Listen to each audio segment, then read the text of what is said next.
after their loss to Nebraska. And Noah Ruelas kicking off. Logan Wilson is deep for the Bearcats.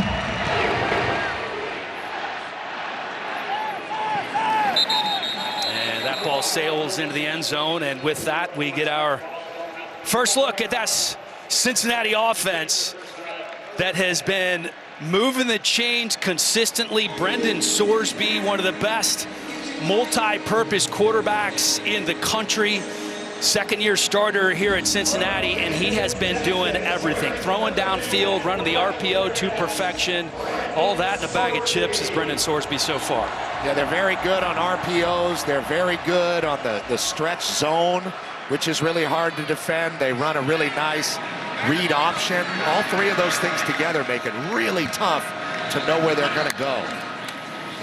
Keeping it on the ground with Tawee Walker. Picking up a couple of yards. Nice job by the UCF defense up front. That was Najee Kelly on the stop. Looking at this off. One of the best tight ends in the country. Very versatile player. Here's Walker again trying to find some daylight, and there is nothing going there. John Walker from his defensive tackle spot among those Knights who swarmed him. John Walker's a guy that can take up a lot of space. He doesn't have the stats that really prove how important he is, but he takes up 2 or 3 guys in the middle and really has clogged things up on the last 2 rushing attempts by Cincinnati. Let's see what they have on third down dialed up. Pryor checking in at running back for the Bearcats.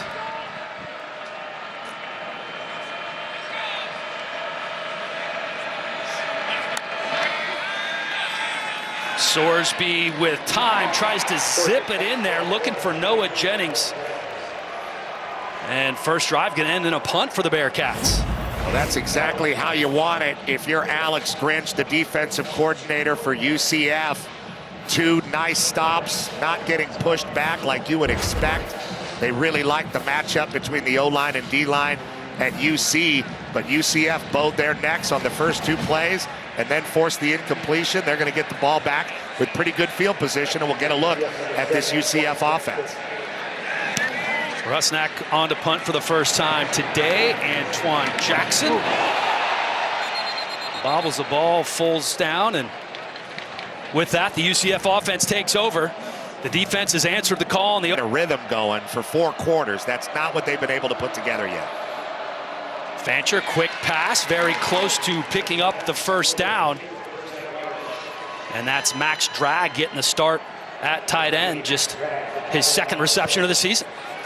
As we take a look at the offensive line up front, led by Paul Rubelt, Mr. UCF. Montgomery at running back is the straw that stirs the drink, and then DJ Black, their fastest wide receiver, as Montgomery picks up a couple.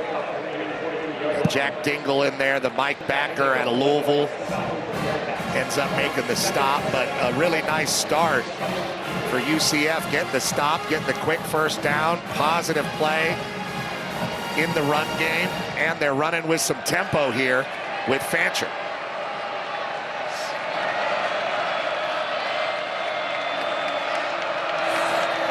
Fancher looking to throw again, has his man very close to the line to gain. That's Marcus Burke, the 5th-year senior out of Jacksonville, Florida, and the Florida transfer. That's a gain of 6, going to be just shy of the sticks. Cincinnati D, they got Dante Corleone, the Godfather, in the middle. The linebackers, Jake Golday has been excellent, and the secondary has gotten a little bit exposed, but they've played some really good cornerbacks in Raiola and Daniels and Beck, especially Daniels and Beck in the Big 12. Yeah, arguably the 3 best, if not 3 of the best quarterbacks in the Big 12, along with Sorsby. Trying to cut it back inside. There's not a whole lot going, but Montgomery does pick up the first down after the gain of 2. And we were kind of talking about that in the open. Montgomery, a really good back out in the open and can really make people miss in space. But here, he's got 3 or 4 Cincinnati defenders standing right at the sticks, and he's able to get behind his pads and fight for that first down. Nice job by the redshirt senior who started his career right here at Nippert Stadium. Sat last year behind R.J. Harvey. Got a little bit of run, but Harvey, of course, now in the NFL with the Broncos. Is the pass intended for Waden Charles, the true freshman? Unable to find a home. A young player that they would like to get involved more. Nixon and Montgomery in the game. Quick pass. And that complete for a gain of 5. They got both backs in the game, both running backs, Montgomery and Nixon, and they bring Nixon out, fake to Montgomery, and then get it underneath to the tight end. Really nice play design by Scott Frost to make it a more manageable third down situation after the incompletion on first down. Here they are in plus territory with an opportunity. We'll see what Scott Frost dials up here. Montgomery, the lone running back in the pistol. Fancher going to keep it himself, trying to fight for the first down, but the Bearcats stonewall before he can get there. Jonathan Thompson, first guy there for the Bearcats. Well, they lined up Connor Meadows outside. He's an extra offensive lineman wearing 88, and they bring him to the edge and try to get Fancher to the edge. Nice play design like we were talking about, but Cincinnati says not going to happen. They step up, Jonathan Thompson among those tacklers, and we're going on 4th and short, taking a chance on the road. 10 of 14 on 4th down so far this season. That's 71% for the Knights.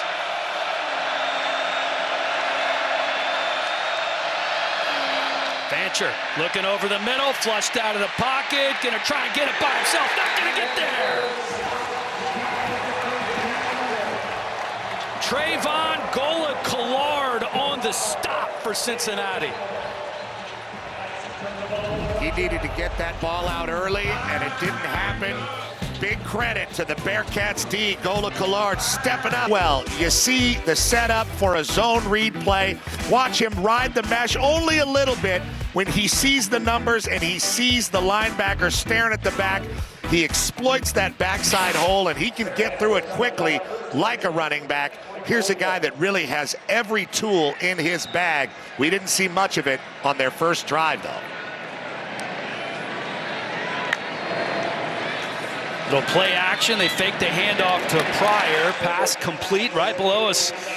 Right around the 50-yard line. That's Caleb Goody, who has been so good the last couple of weeks. And this is an interesting contrast here. UCF hasn't allowed a point in the first quarter all season.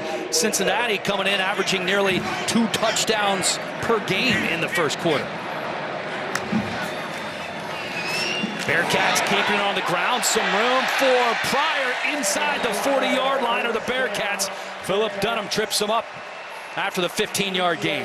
This is what they can do. A lot of confusion in the backfield. You got Joe Royer back there. You got Pryor, the running back, and then they send the ghost runner, Isaiah Thompson, around the Johnson around the back to confuse people even more, and that opens up the hole on the left side for Pryor. Got to have eye discipline if you're UCF.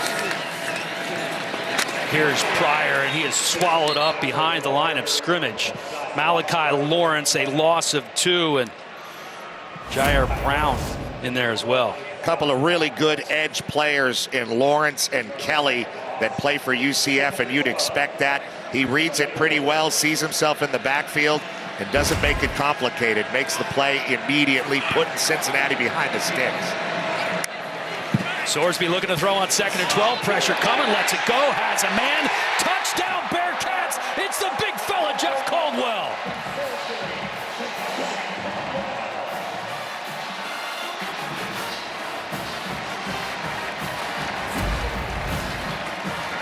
Well, this is the offense we expected. Look at number 20 coming straight on the blitz. That's Lewis Carter right in the face of Sorsby, but does he panic at all? Not at all. He knows exactly where he wants to go with the ball, puts plenty of air under it for Jeff Caldwell, the long and strong senior transfer out of Lindenwood. Lindenwood in South Carolina. Said Sorsby DM'd him. Said you got to come here and be great. And that was pretty great. Long touchdown to get Cincinnati on the board. 7-0. Bearcats on top here at the nip.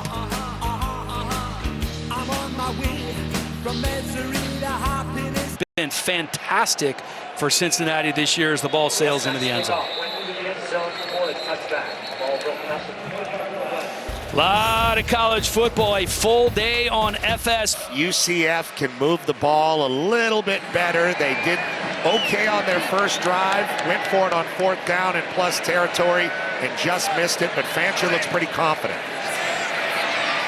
Fancher going to keep it himself. He can run, dives right at the sticks. I think that's going to be just a bit short. 9-yard gain for Fancher. And they're going with some pretty good tempo. They're going to huddle up here. Fancher with plenty of time, but they dropped a few, so he decides just to take what he can get and protect his body before he can take a big hit. They've had injury issues with all 3 quarterbacks this year for UCF. Oh, ball's on the ground. Fancher has to pick it up, has no choice but to run. He has some room, picks up the first down and about 10 more as he's out past the 45-yard line after the 11-yard gain. Yeah, the fumble created a little confusion, and he was able to squirt through a little tiny gap in that A-gap. There he is, and he comes back around and picks up a block. Jack Dingle gets walled off, and unconventional, but still a first down for UCF. See if they can get another one.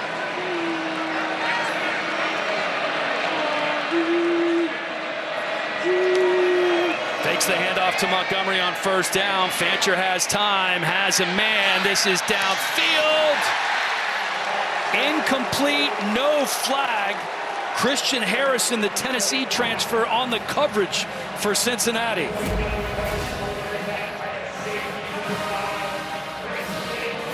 Good job by Harrison just making up the space there at the end of that play and getting, well, he didn't really defend the ball, did he, or look back for the ball. He just kind of put his arms around Black, and the ball ended up hitting him right on the H in Harrison on his back. That was really close. They were looking for DJ Black, the fastest wide receiver on the team. Fancher again looking downfield, goes right over the middle to Dwayne Thomas Jr. and the Knights in the red zone. There's a couple of nice downfield throws by Fancher, but there is a flag down in the backfield. Cincinnati is walking back. Eligible player downfield, number 0 of the offense. 5-yard penalty, replay 2nd down. Tough break for UCF. Yeah, they called that on the tight end, Dylan Wade, who was not covered up there, so he's not an eligible receiver on that side, and he goes down. So that is a mistake in formation by UCF, and it erases what was the most explosive play of the day thus far for the Knights. That was a 35-yard gain called back. Now looking at 2nd and 15 as opposed to being in the red zone.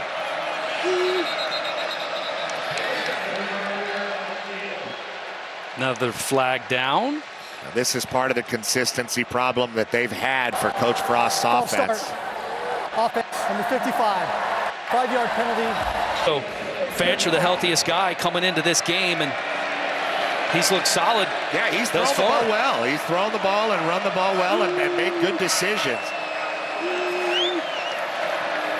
Fancher working out of the empty set. Little pump fake again. It's DJ Black over the middle. Big hit.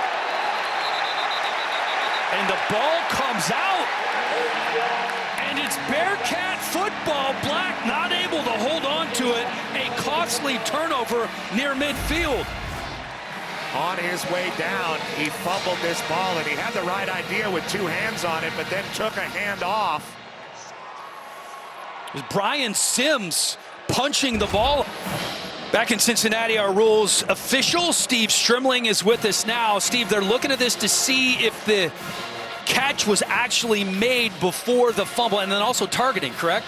Correct. The first thing they have to look at is the process of the catch. Looks like he has control, body part down, and then he turns and does make a football act. We think he makes a football act.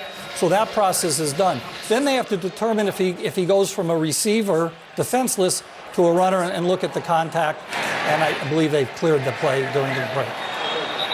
Indeed they did. Everything was clean. That pass incomplete to Noah Jennings. Second time they've tried to involve Jennings and around the same area of the field, and the same result. Incomplete pass. I am impressed. Cincinnati only rushing 3, and Fancher able to find people downfield on that drive, but an unfortunate mistake by the Knights. Here's Walker looking for room up the middle. Nothing going there. Nice tackle made by Damari Henderson after a 2-yard gain. Yeah, they're doing a good job standing up against the run of Cincinnati, which is really where everything starts for them, with their offensive line and the physicality of their run game that really allows Sorsby to use all of his tools. Another 3rd and long situation for Cincinnati. Walker in the game at running back. Big moment for the Knights to try to get off the field after that adversity. 4-man rush. Again, looking up the left sideline. Trying to haul it in is Caldwell, who had the 40-yard touchdown. But it was good coverage by Damari Henderson, who had that tackle a play ago. Yeah, a lot of hand fighting out there, and nothing to call. But they do like that matchup with Caldwell out on the edge. They try to exploit it again, but give UCF credit after the quick change, recovering themselves defensively and forcing a Bearcats punt. Max Fletcher on to punt. Dwayne Thomas deep to receive. End over end punt. Fair catch called for at the 12-yard line. And UCF back on offense after this, still looking for the first points. Here, going to the air, and it's about the 19-yard line. Pass is complete, and just how good was that first hit? Because he absolutely loved it. And now back at UCF. Keeping it on 2nd and 3 is the quarterback, Fancher. And he's been doing some nice work with his legs. Picks up 12 here. I love what Jabari Brooks does here, the guard. Watch number 62 lead through, and there's going to be nobody there, but he knows he needs to block for his quarterback, so he peels back and walls off the play on Jonathan Thompson, the linebacker, to make sure that Fancher gets the first down. Well-designed play by Coach Frost. Fancher, the leading rusher for the Knights thus far, with 5 carries for 35 yards, and more importantly, a first down.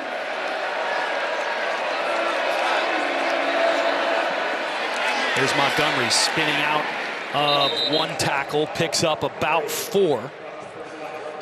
Montgomery here for 3 years at Cincinnati, coming off back-to-back 100-yard running games. Watch number 88 come in there looking like a giant tight end. Well, he's not. He's a tackle. He's lining up in a wide receiver position. They're bringing him in motion to get some extra push on that edge, and it works for about 6 yards. Love seeing Connor Meadows playing that hybrid, big tight end, huge offensive lineman position.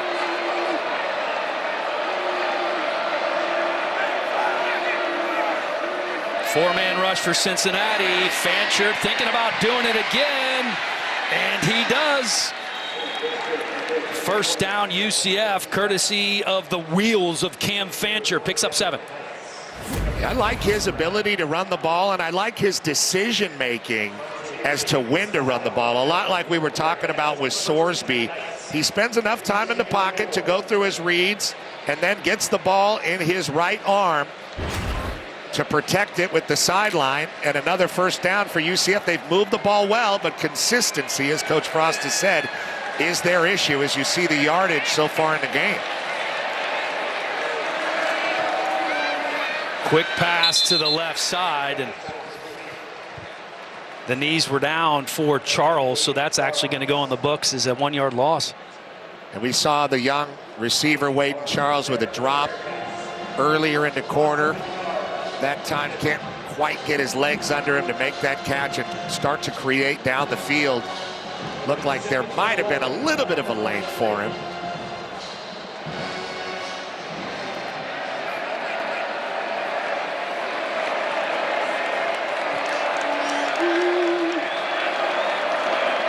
once again, Cincinnati content to bring 4, still bringing the pressure. Fancher flussed out. He's going to dive across the 50-yard line. That's going to leave 3rd and short coming up. Another 7-yard gain for Fancher. It's 90 Hunt with the big bull rush there. 98, excuse me, his jersey was all wadded up. All crinkled up. That's Parker with the bull rush that flushed Fancher, but Fancher with good instincts there to get out there. Parker out of West Memphis, Arkansas, played a lot last year.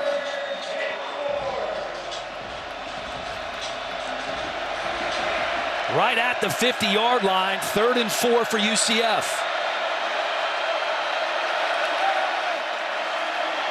Fancher over the head of the intended receiver. Going to bring up 4th down.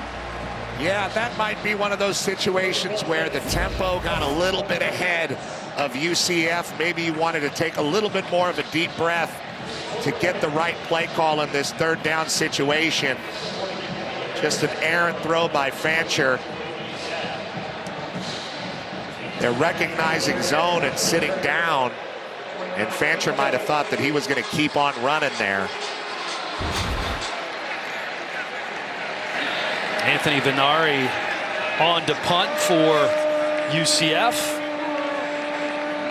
And Manning Covey deep for the Bearcats.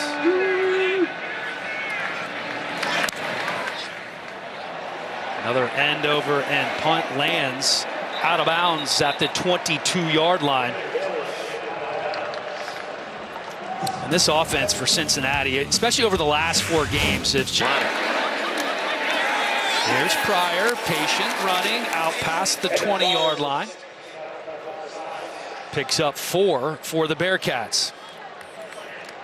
Joe Cotton from South Dakota State. Tarantayo from Ball State. Welcome additions. And flags are flying everywhere as Sorsby just going to chuck it away. I thought I saw 3 flags fly. There was only 2 officials back there, and maybe one of them threw 2 flags, but it looks like it's going to be a holding situation against the Cincinnati offensive line. We just got done celebrating that. After this is the goal. Did they call that the announcer jinx? I suppose so. But you have to be pretty happy if you're UCF. Other than the one long play they've given up, they've held up pretty strong. 10-yard penalty. Defensively, they're running sideline to sideline well, and they're getting good push from their very talented edges, Kelly and Lawrence.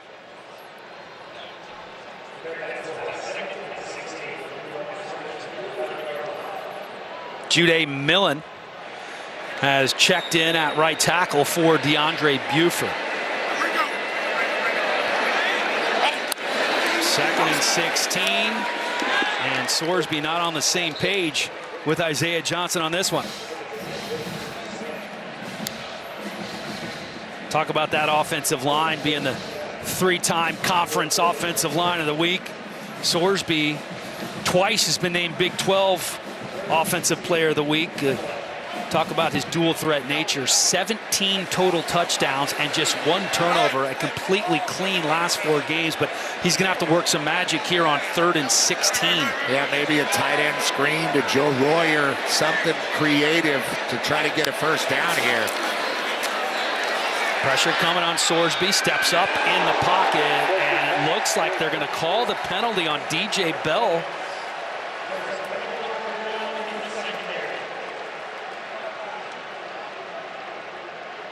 Yeah, it might have been holding him on his way out of the route. They're really trying to get the ball to Noah Jennings out there at the wide receiver position. 15-yard penalty, automatic 1st down. And that is a very tough penalty if you're UCF. Let's take a look at it.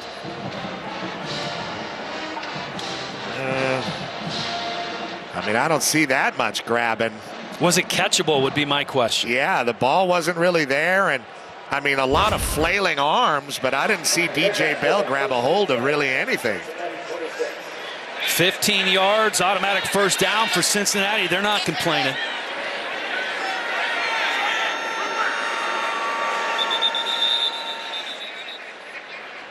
Now we have a stop in the action here, courtesy of Mike McCabe and our officiating crew, trying to get some things ironed out.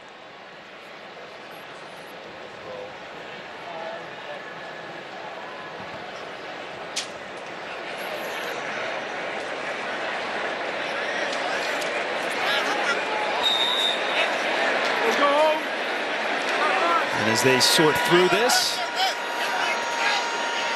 Cincinnati with a fresh set of downs. Pryor at running back. Quick pass. And nearly a first down from Jeff Caldwell. Man, he's so big down there. Almost looks like a tight end. Caldwell measuring in at 6'5". Sprout for 4 minutes. 1 touchdown on the board, and that's where we stand now as we are set to start the second quarter. 7-0. Bearcats on top with the ball. Keeping it on the ground. And Sorsby, ball down. Cincinnati jumps on it. 17-yard gain for Sorsby. Yeah, he really knows when to tuck and run, and he did lose that one at the end, I think. Here's the fake to Pryor, and everybody's looking at Pryor. Maybe they got away with a little bit of a hold there on Kelly, but Sorsby making moves down the field, covers the ball up well. That one stayed in. It looks like the ground would have caused it. Either way, Cincinnati recovered, and they're going fast. This time Sorsby rolling out to his right. Has a completion at the 34-yard line. Noah Jennings on the catch for Cincinnati. Yeah, a long developing route for Noah Jennings, and they were looking to get it either to Royer underneath or Jennings a little further down the field. Beautifully, accurately thrown ball. This time keeping it on the ground with Pryor. And he runs into the brick wall that is Derek LeBlanc.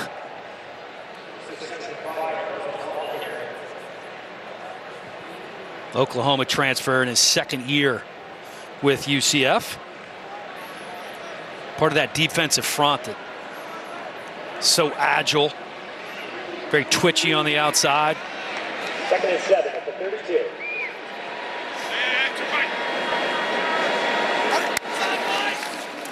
Pryor again puts his head down, dives ahead to the 25-yard line, and that is a first down for the Bearcats after a 7-yard gain. UCF shifted right over to the left side. Either way, Pryor still, and you hear that big hit between him and Lewis Carter, the linebacker transfer from Oklahoma, who has emerged as a leader. And the Bearcats started to penetrate pretty far here. This is the most they've done since that touchdown they scored in the first quarter. Fake the handoff to Pryor. Sorsby has a man wide open, catches it as he's falling down, is Joe Royer. That ball was on him a little quicker than he anticipated. Joe Royer, a really exciting tight end from the west side of Cincinnati, Elder High School Panther, and he is down the field wide open, and he didn't expect that ball that quickly, but Sorsby got it to him, and he was able to recover himself to create this first and goal situation. Sorsby to the corner of the end zone. Got it, Jeff Caldwell again.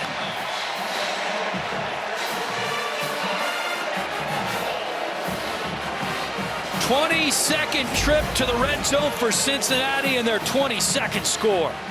Caldwell versus DJ Bell, and Sorsby has a lot of confidence we can see in Caldwell, even though he's covered up pretty well. DJ Bell right on him with both arms around him, but that ball is right on that number 9 for Jeff Caldwell, as he is having himself a heck of a first half, the transfer from Lindenwood. Also an avid bird watcher. You love that. I do. You couldn't wait to get that in. The extra point by Rusnak is good. A lot closer to home. He's from Louisville, Kentucky, and he said this always kind of felt like the right fit. Probably helped it. Brennan Sorsby made him feel welcome when he said, "Come be great," when he DM'd him on Instagram. Good coverage here by the Cincinnati kickoff coverage unit. Nowhere to go for Jaden Nixon. Kai Stokes came in and made a nice tackle there. UCF's got to get some momentum going, and they just have been unable to do so. Every time they find something, that lack of consistency that Coach Frost was talking about has kind of reared its ugly head, and here it does on special teams, putting them around the 11-yard line to start a drive, and they desperately need a drive right now. Worst field position of the game for UCF. Previous play is under review for purposes of reviewing potential targeting. Potential targeting on that. On that last play, huh? That's what they said. Why don't we take a peek? Here it is. I mean, kickoff and kickoff return is the world of targeting. Oh, there it is, the second one. Yeah, the third and second guy in. And that would certainly be a shot in the arm for UCF. Yeah, it wasn't incredibly hard, but by the letter of the law, I believe that would probably... Tayden Barnes, number 10. The transfer from New Mexico State, I think, is who they're looking at. Our replay official is Richard Brown. I mean, kickoff and kickoff return is the world of targeting, really, like the world of Warcraft. I mean, it's, if you want to call targeting. Steve, what did you see there? Yeah, we saw, as the runner goes down, they have to determine if he becomes defenseless. I think he just gets to the ground, and the contact's really not enough. So first of all, is he defenseless, which means you'd have to have the crown of the helmet, which it's not. Then they're going to have to look at, as he hits the ground, is he clearly on the ground? We don't believe so. And then the contact itself, we don't believe is forcible enough to the head. All right, well, I agree with Steve. I don't think it was enough. No targeting according to the ref. Steve was on point as per usual. He's not missed. Steve doesn't miss. It's like you with your predictions, which like we'll get to in a bit. Bob Cousy at the free throw line. That was a good old school reference. Knights keeping it on the ground with Montgomery, picks up 2.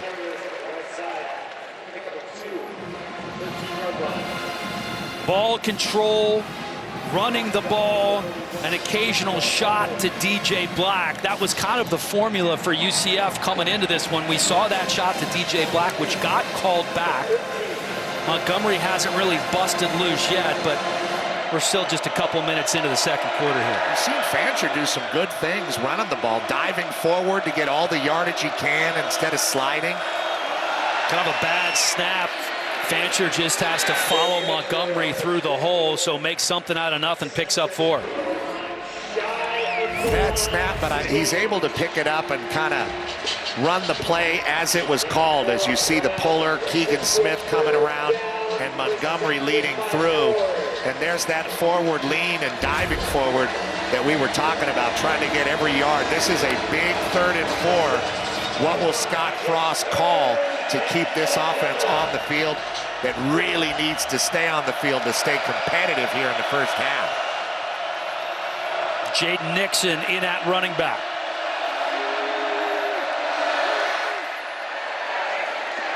Fancher has his receiver. He clearly... Dwayne Thomas, doesn't get to the stick there, it looked like. He's about a yard behind the stick. And what are they going to do? They are going to bring out the punting unit, and very disappointing because all you have to do is run that route to the stick and you're going to be able to stay on the field. Another mistake of lack of consistency from UCF. You see Scott Frost telling Dwayne Thomas Jr. exactly that. You got to run the route to make a first down. Dwayne Thomas Jr., the transfer from Charlotte. And we have another flag down here on 4th down. Going to be a false start, I believe, on UCF.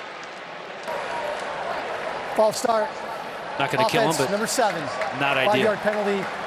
Remains 4th down. So many new players for this Knights football team. 63 of 112 players are new. 36 transfers, 18 true freshmen. You have a couple of former D1 Hoopers. You have a former minor league baseball player on the roster. So this is certainly a rebuilding year for Scott Frost and company, but it's kind of the nature of the beast in this era of college football.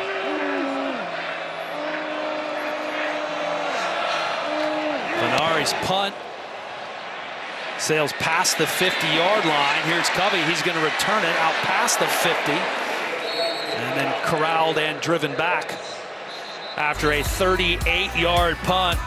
But he does a great job using his body to get between the defender and the ball. Sorsby flushed out, pressure coming, just gets rid of it, throws it in the direction of Royer, and it was Jamal Johnson with the pressure. Excellent downfield coverage and pursuit by UCF here. Everybody was really covered up, and Sorsby does not force it, throws it to the feet of Joe Royer, and a lot of really good coverage downfield. That was going to be a hard throw to make across his body.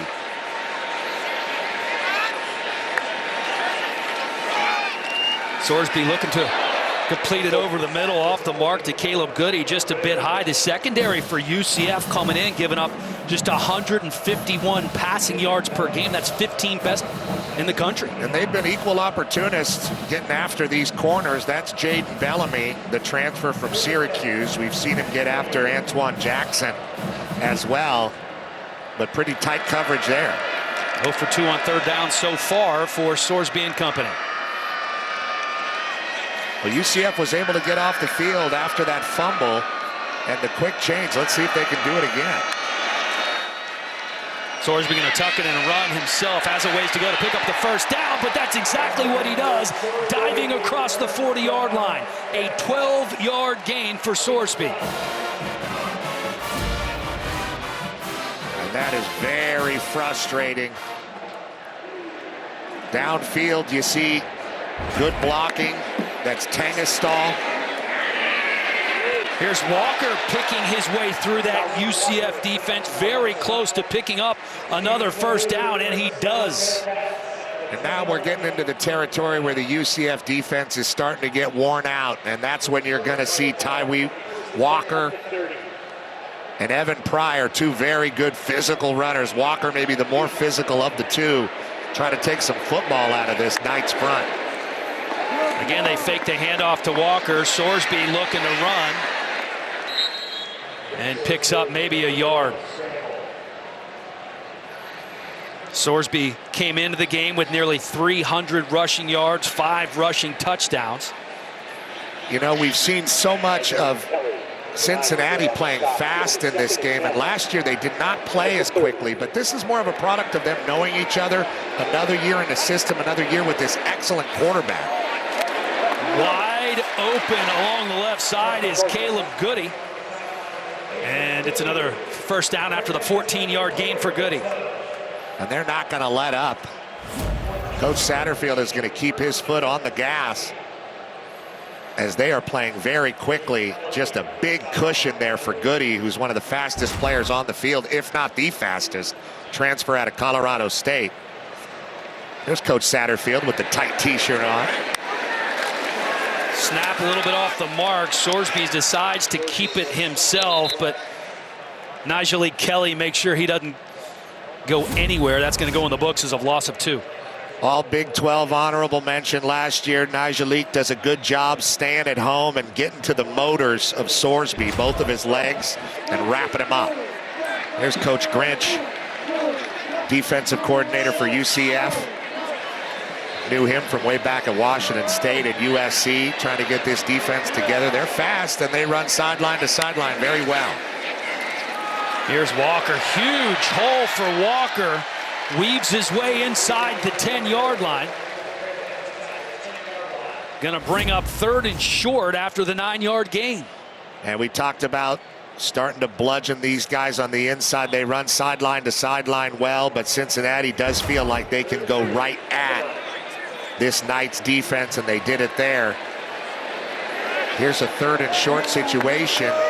Not sure what kind of 4-down territory Cincinnati's in with all this momentum they have offensively if they don't get it here.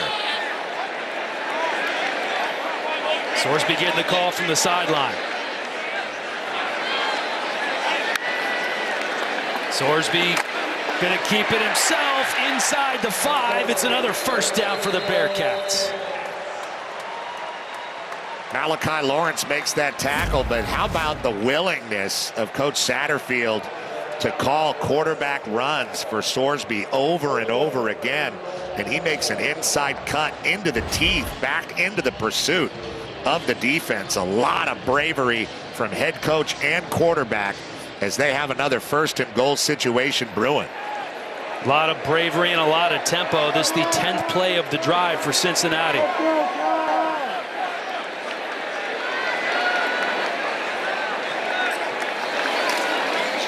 Here's Sorsby rolling to his right, looking to his left, throwing it into the end zone. Pass broken up.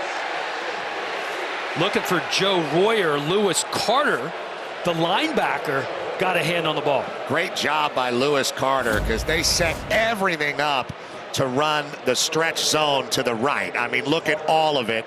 The ball comes to the right and they're trying to throw it back to Royer, hoping that Carter would become distracted trying to stop a run play, but he doesn't. He sticks right with that tight end and does about as good of a job as you can as a linebacker covering an excellent tight end. Here's Pryor into the end zone, flags down.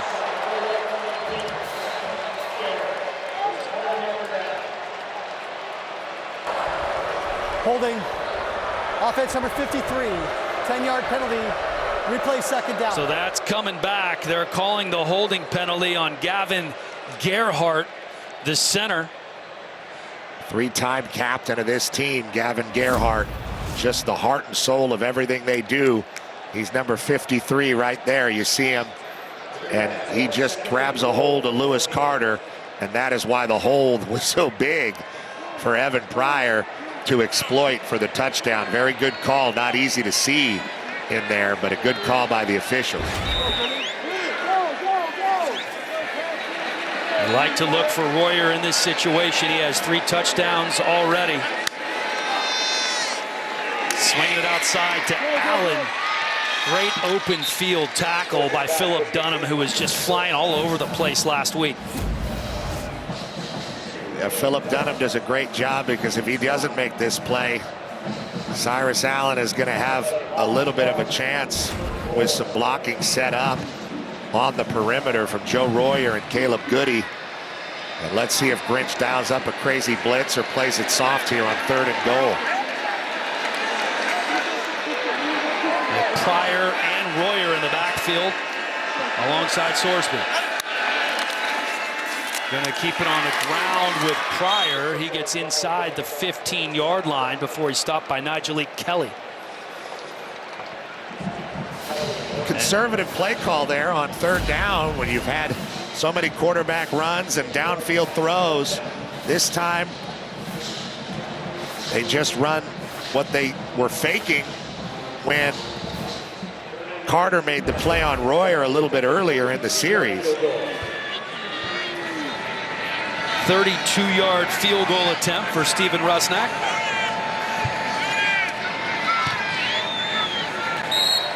And it is good. So 17-0. The Cincinnati defense doing their job. The offense putting 17 on the board. And Cincinnati continues to roll. National Greek dancing, the village dance. I could see that, just smashing glasses. Yeah. Jaden Nixon going to take a knee for UCF. Let's check out what's coming up at halftime with Mike Hill. Hey, Mike. Coming up on the State Farm halftime tower. This will help things just a bit. That one complete to DJ Black. Picks up 6. They ran a drive route here. And it's Golday, excuse me, the great linebacker, Jake Golday, quiet by nature, but loud on the field with his play. And he's got a pretty sweet mustache, too. We talked to him yesterday. Fun player to watch. One of the best linebackers in the conference, currently leading the conference in tackles. Fancher with all kinds of time. Trying to make a move. Not able to get rid of Jack Dingle. Nice job by the middle linebacker hanging in there. Great one-on-one block by Paul Rubelt out there on the edge against Parker. And plenty of time for Fancher to kind of make a decision, but he can't make a move on Jack Dingle, who breaks down and makes a good tackle. And don't look now, but another 3rd and difficult situation for UCF to try to stay on the football field which has been a real task for them all afternoon long. Just to get some points on the board would be a victory in itself here in the first half. Under 3 to go. They're looking at 3rd and 4. Pressure coming up the middle on Fancher. Has to let it go, and he does. And here comes the flag flying. They're going to call pass interference on Logan Wilson. Yeah, Marcus Burke versus Logan Wilson, it looked like, on the edge, and Logan Wilson with the push kind of as he was trying to make an attempt for the football. Burke gets in pretty good position, which is why Fancher threw it. And there you see the hands all over him and the push at the very end, right in front of the official. Good call, and that'll help UCF out a lot, field position-wise and with a first down. Wilson, the super senior in North Texas transfer. First penalty on the Cincinnati defense today. Yeah, former safety, but now a corner, and got himself a little bit out of position there. Maybe the break that UCF needed, keeping it on the ground. And Montgomery is wrapped up by Taden Barnes. Nice tackle by the 5'8" strong safety. Yeah, good pull block by Keegan Smith, but Taden Barnes at strong safety, very close to the line of scrimmage, comes up and makes that tackle for about a 4-yard gain with that beautiful setup with the offensive line. It looked like it could have broken for a little bit of more yards, but Barnes came in and stopped the journey quickly.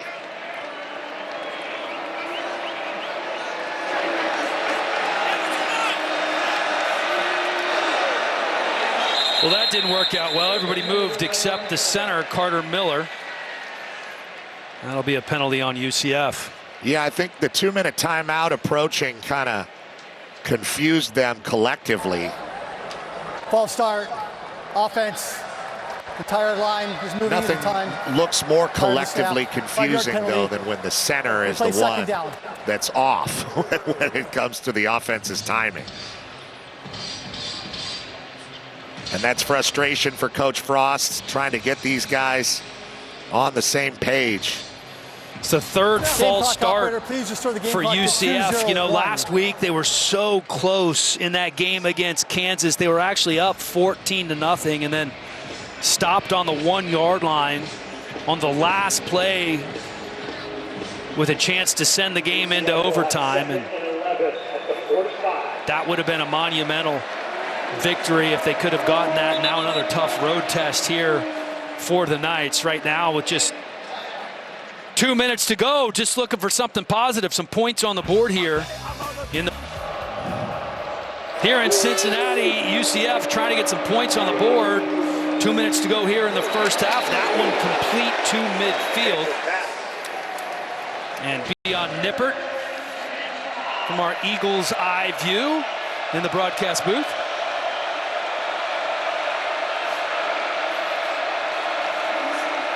Fancher, quick throw on 3rd and 5, but the defense is absolutely swarming.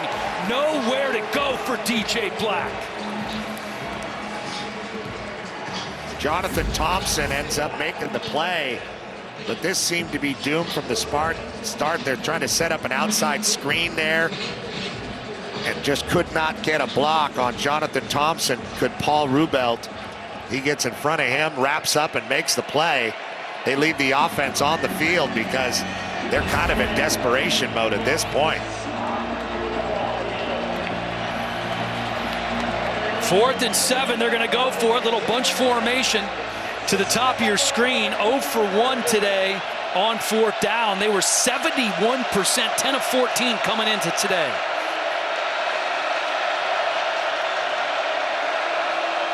Three-man rush for Cincinnati. And it almost got home.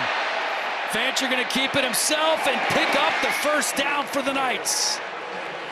And that's really been their best offense all afternoon, hasn't it, Dan? Yep. Getting everybody down the field, letting Fancher try to create and let him run the ball. You saw all that space out there to the field as the ball was lined up on the boundary, and all he has to do is outrun Jack Dingle to the stick. And huge moment for the Knights to stay with the ball here in the waning moments of the first half. 10 carries for 65 yards for Fancher. Dumps it off over the middle inside the 40-yard line. It's Dwayne Thomas Jr. picks up 3.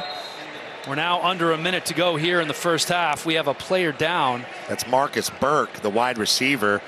He was the guy that just had the pass interference called against him that elongated this drive on another 3rd down.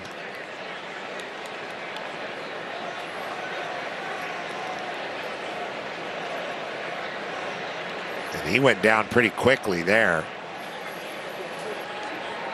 Looking at that left leg.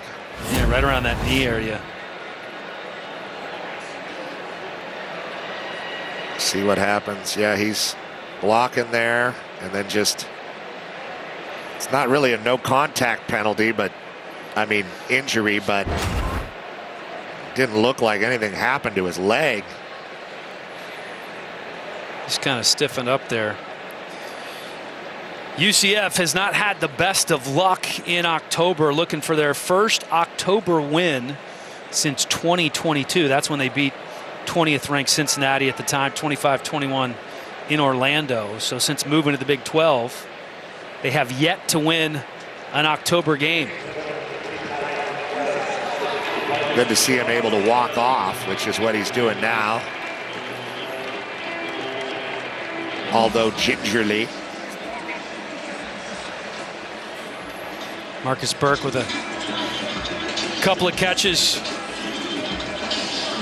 so far in this game, but sometimes with the injury at this point in the game, it can be a 10-second runoff, but UCF has called a timeout. They still have 2 left with just under a minute to go here. The ball sitting in between the 38 and the 39-yard line. And just to get some points on the board, obviously they would prefer a touchdown. But kind of need at this juncture in the ball game, down 17-0, just to get something on the board going into the locker room. Absolutely right. It would be just a huge bonus for them emotionally. And it's not as if they've been completely outmatched. They've gotten in their own way, and it's exactly what Coach Frost was talking about. This is a new team, 63 new players, lack of consistency, trying to figure it out. Fancher looks right, and again decides to keep it on his own, dives forward, picks up a first down. He's inside the 30-yard line. It's a 9-yard run for the quarterback. And we've made the point before, Fancher diving forward instead of sliding, getting every bit of yardage he possibly can, has really worked out for him. Right back to the line of scrimmage. Short pass complete over the middle. It's Jaden Nixon.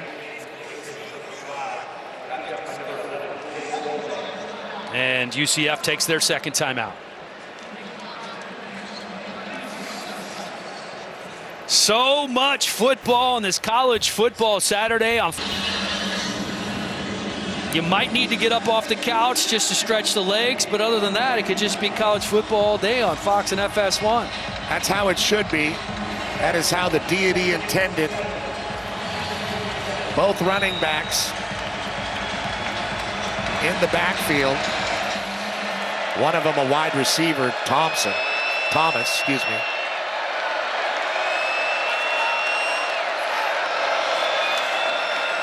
Pressure coming. Fancher flushed again. Still continues to look downfield. Tries to dump it off for Nixon. Couldn't hold on.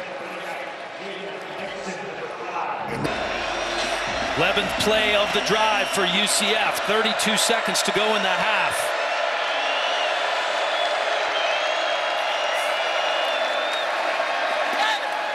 Fancher lets it go. He was looking for DJ Black, I believe. Check that. Marcus Burke. It's good. Splits the uprights, and just like that, UCF is on the board with 24 seconds to go in the first half. Baby steps for Scott Frost and company. Good drive for UCF. I think that's a good way to put it. They had to prove to themselves that they could consistently move the ball down the field.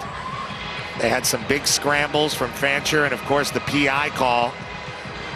But being able to get some points on the board and being able to look at that and what you did right on that drive during halftime could go a long way into how they perform in the second half.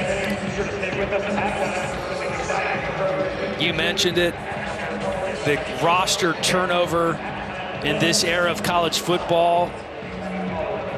Every player on the roster with the ability to transfer when you get a new head coach, and it's a job that he's gone through before, and he did say it's very similar to his first rebuild here at UCF. Yeah, and then you look on the other side, Cincinnati, they're just a team that know each other better. They've been together for longer. They have more consistency because of that familiarity, and that is exactly what UCF is trying to do on the fly this year, and you kind of see the product from both teams. It's a pretty good example of the timeline that they are both on.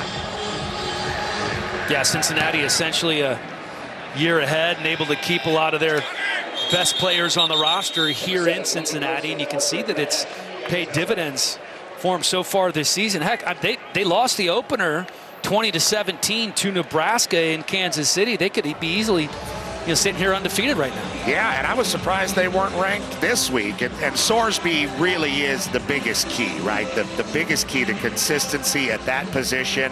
A guy that's dedicated to this program, like you talked about, helped recruit a lot of these wide receivers to come in. Cyrus Allen, Caleb Goody, Jeff Caldwell, and Coach Satterfield. A very good Brown playing conservative here. Likely let the clock run out. We do have a flag down on first down. And it looks like it's going to be against the Bearcats.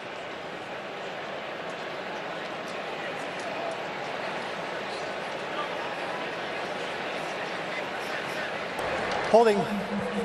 Offense number 74.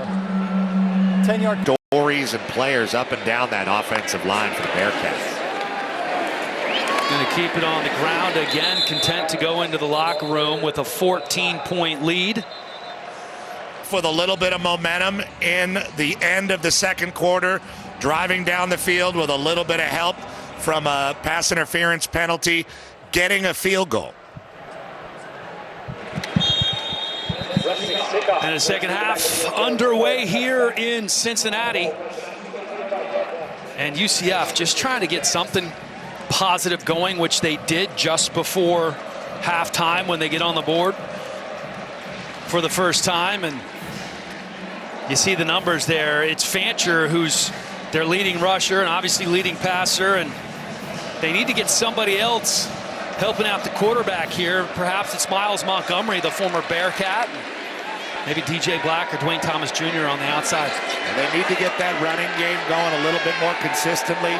Good opportunity for them getting the ball to open the half. Here's Fancher again, calling his own number out past the 40-yard line. First down, UCF. Yeah, that's really one of those wide, wacky versions of a triple option. You have the dive man, who is basically Montgomery, and then Fancher is the quarterback, and the pitch man is really kind of a throw out to the flat, and a good job faking that and tucking and running and getting a first down as we have a shaken up Bearcat. That's Logan Wilson down on the ground.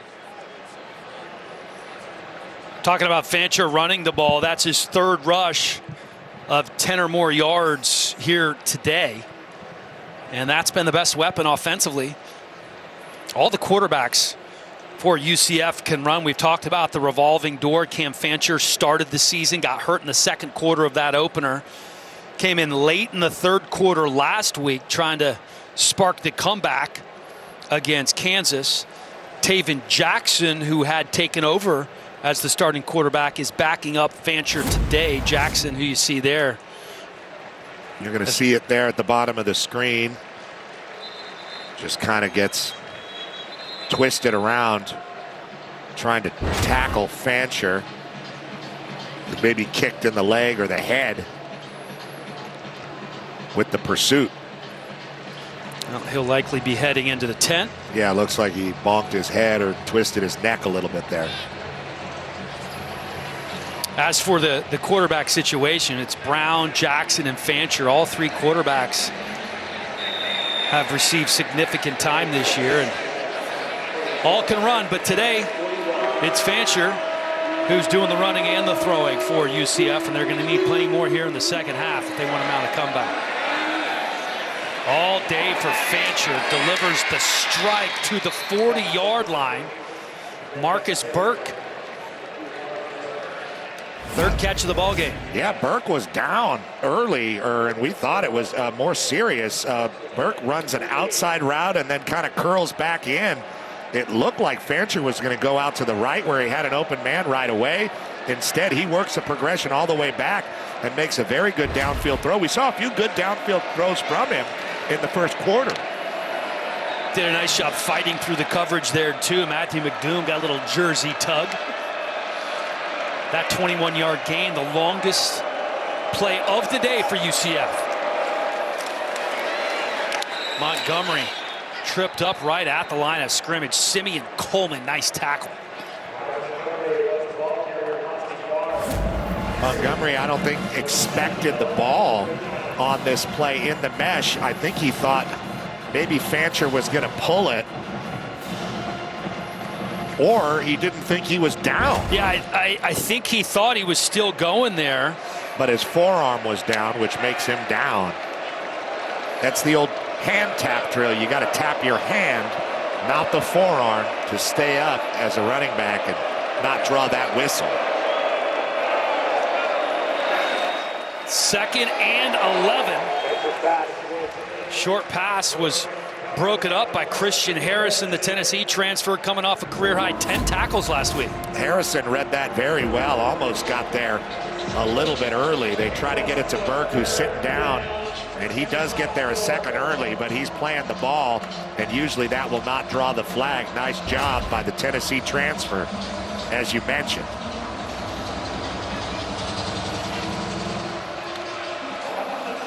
Big 3rd and 11 here while they're in plus territory. They came out with a pretty good scripted plan. Could be 4-down territory for the Knights if they get half of it here. 1 for 6 on 3rd down so far. Center was late. Not the first time. Couple of false starts for offense number 78. this 5-yard offense. penalty. We saw that Remains earlier in the 3rd down. first half with Carter Miller, actually the 4th false start of the game for UCF. This is a loud and very, very adverse environment to be in. Nippert Stadium. Great student section, great support in the town. Certainly has rattled this UCF offense throughout the afternoon.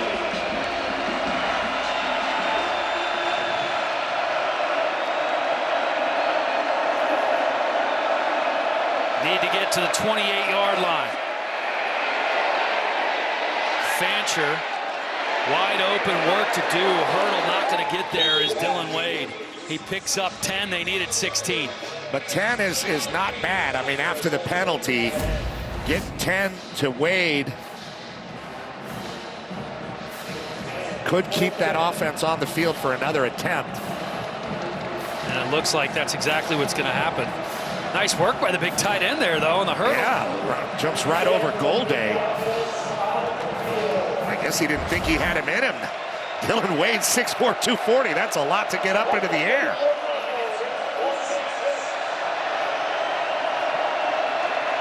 Fourth and 6 from the 34. Dumping it off to Wade.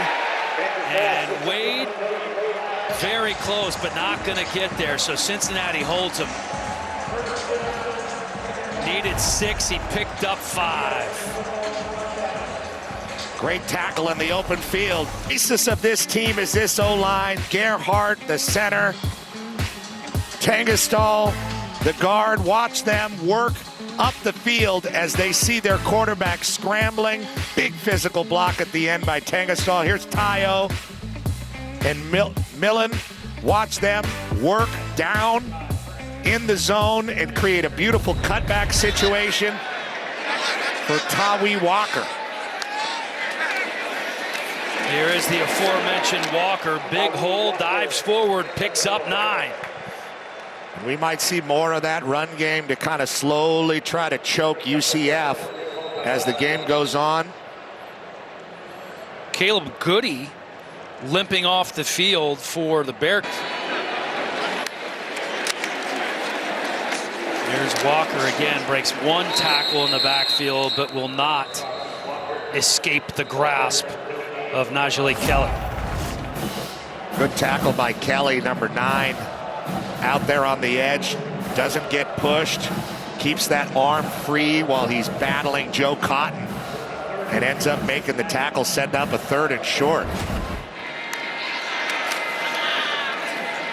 Sorsby pressured here, forced to just chuck it up the right side. Was looking for Elijah Jones, and Antoine Jackson was there in coverage. That brings up 4th down for the Bearcats. They're going to punt. Good job by Antoine Jackson, not getting too handsy with that ball down the field. Good pressure from Lawson, forcing the throw and not allowing Sorsby to escape the pocket and get it with his legs. Nice stop by UCF after not getting that 4th down conversion by a yard.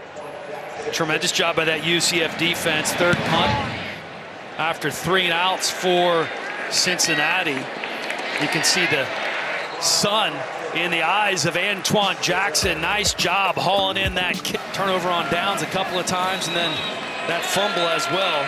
Cam Fancher has been their most dangerous offensive weapon with his arm and his feet. Here's Montgomery trying to break a tackle. Doesn't get much more than a yard or 2. 8 for UCF.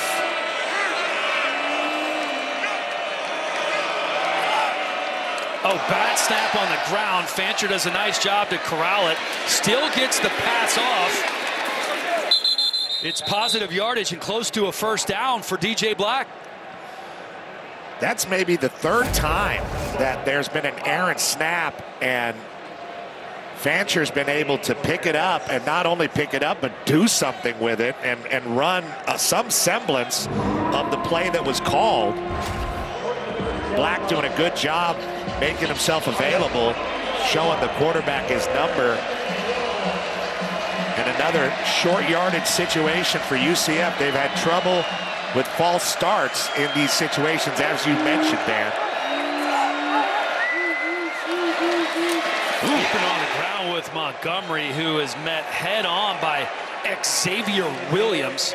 Still manages to pick up the 1st down, but he took a lick. On the 1st down play, Xavier Williams came in and really hit Montgomery hard, and he does it again that time. Just a textbook tackle right into the chest of the UCF running back, who used to be a Cincinnati Bearcat just a couple years ago. First 3rd down conversion for the Knights since their opening drive of the game.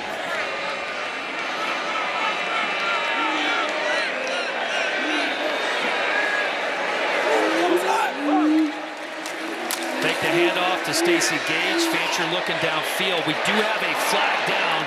Tremendous catch made by DJ Black, but the flag is in the backfield after a 25-yard gain, and it does appear to be against UCF.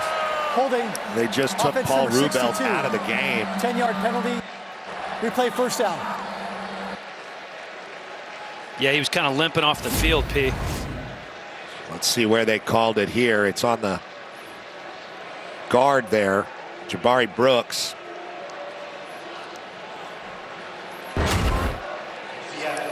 So they had a 35-yard gain, their longest gain of the 1st half wiped out. Now a 25-yard gain wiped out. The Knights just shooting themselves in the foot from a penalty standpoint. Yeah, they're back to where they were when they received the punt.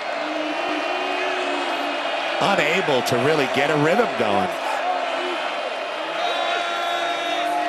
Fancher over the middle, going down to get it is Demercant. The 5th-year senior and UT Chattanooga transfer picks up 17. Yeah, and if that ball was a little higher, he could have stood up and run and maybe got the 1st down. But either way, a big chunk of that yardage coming back to UCF, and a couple of good downfield throws from Fancher. Keeping it on the ground. This is Gage again, and he picks up the 1st down.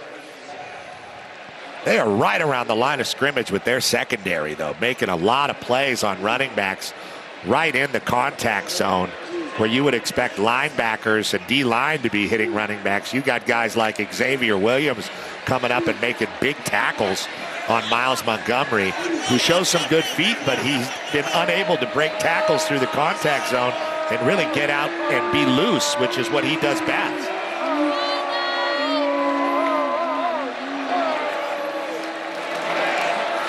Handoff, fake to Gage. Man momentarily open over the middle. That was Max Drag.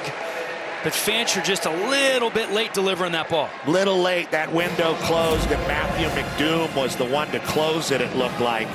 Long developing play, like you said, with the fake and then the half roll, and then looking back across the field. But a nice job by McDoom in the situation to shut the door. Max Drag getting the start at tight end. Just one catch on the season coming in. Montgomery's checked back into the game at running back. Three-man rush for Cincinnati. Room for Fancher again. Puts his shoulder down. Gets out to the 48-yard line and picks up another first down after a 12-yard gain. We've seen him dive before contact. We've not seen him slide at all. This is really one of the first times we've seen him lower his shoulder and try to get through a gap.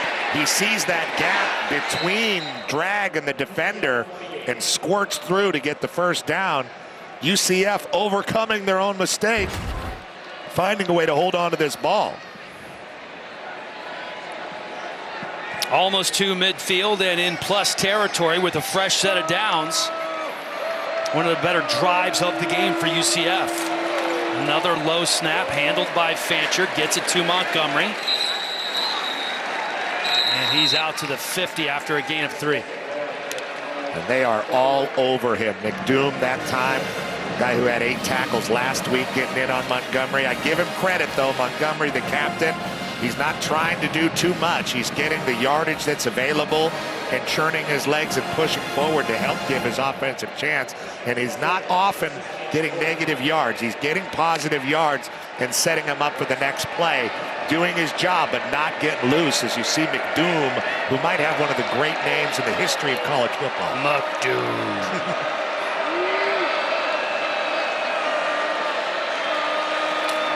Again, just a 3-man rush from Cincinnati. Montgomery kind of jumping up in the air before he shoved out of bounds. It doesn't look good when you jump and the guys don't go low. If you jump and they don't buy it, you look like you're kind of jumping into somebody's arms, like, somebody that you're happy to see after getting off an airplane or something like that. McDoom, who we just mentioned, was that guy. Montgomery tries to jump over him, and it just doesn't work. Still good yardage, but 3rd and short. On 3rd and 2, Montgomery picks up the first down. But he just can't get loose. I mean, this looks like it is a gap to go, and then just a little tap on that knee by Sanks.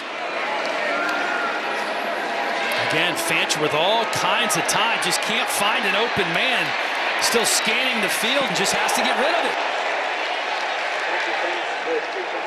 Takes a big hit out of bounds. The entire UCF sideline wants a penalty. Well, they only rushed 3 guys, and that's why he had all the time in the world. And then Golday added the 4th rusher there at the end to force the throw and just blew Fancher up on the sideline. No flag, though. The official was standing right there. Completely legal hit, still in bounds. And Golday let him know he's here. He has been outstanding, has Golday, since transferring from Central Arkansas.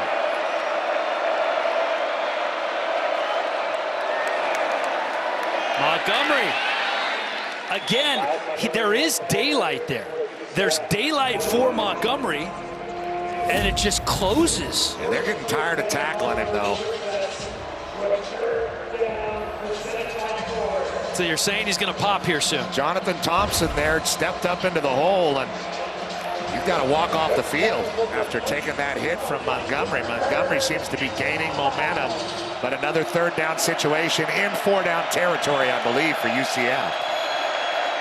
1 for 7 on third down so far for UCF. Fancher stretching, not going to get there.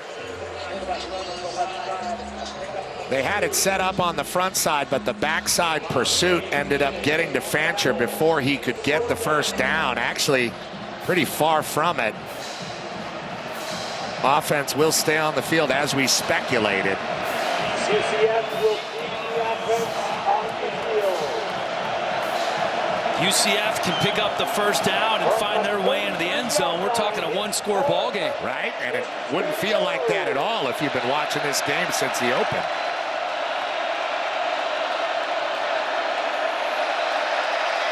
Fancher, complete right at the 30-yard line. Catch made by Demercant. Chris Demercant with his second catch of the game, and that is easily the biggest. You can see that they're trying to find playmakers on the perimeter. This time, Demercant gets up and makes that catch. Very adverse situation as Christian Harrison was right on him. But we've seen DJ Black, Burke, Wade and Charles, Dwayne Thomas. They're trying to get the ball to anybody they can on the perimeter to get loose. Keeping it on the ground on the 15th play of the drive. Still not a lot going for the running game, whether it's Stacey Gage or Miles Montgomery.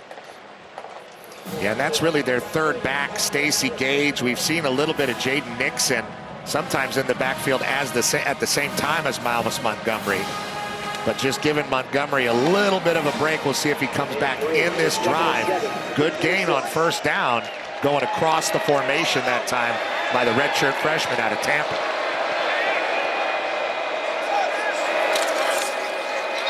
Fancher going to keep it himself. We have a flag down. Fancher gets back to the 25-yard line, but again, a penalty on the play.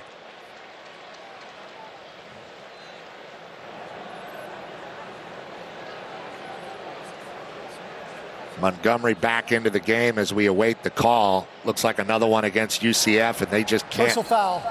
Illegal chop block. Offense numbers 55 and 61. 15-yard penalty. Replay second down. 61 is Owen Spell. Yeah, they're on the right side. It's 55 and 61. And did they do that? Yeah, one's up and one's down. And you can't do that. That is a penalty. And that's on the Godfather, I believe, Dante Corleone. That's not how you fight the five families.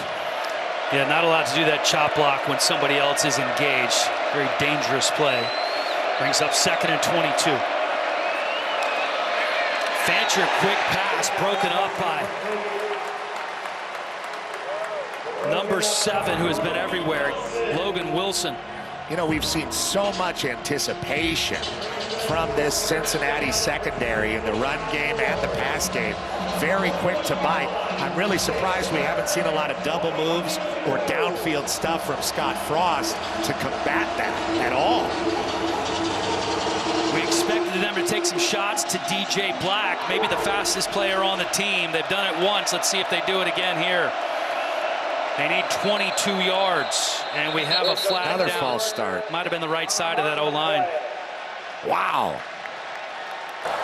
Prior to the snap, false start. Offense number 61. 5-yard penalty. Remains third down. That's brutal.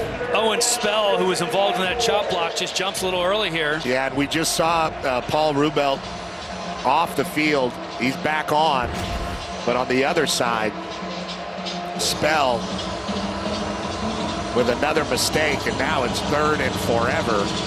You try to get some of this maybe to get yourself into field goal range, maybe a screen or a quarterback draw situation. Scott Frost trying to will this offense against themselves, it feels like. You need 15 yards to get back into field goal range.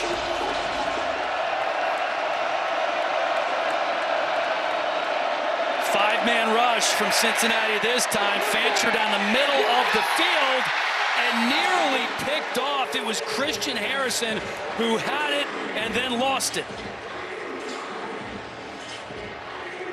Well, it looked for a moment like Bearcats had a chance to make this catch. Maybe a little push in the back, or maybe he misjudged the ball. Yeah, a little bit of hands, but nothing that you would call almost picked off by Harrison.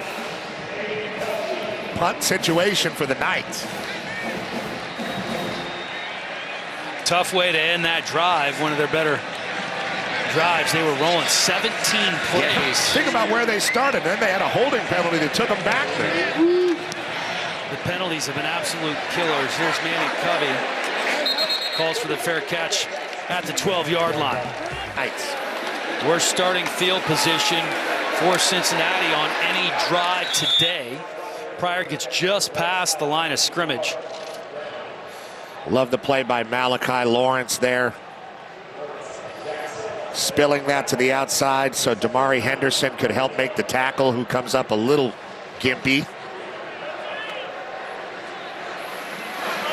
Malachi Lawrence, the fifth-year senior from Louisville, Kentucky. Swordsby on 2nd and 9.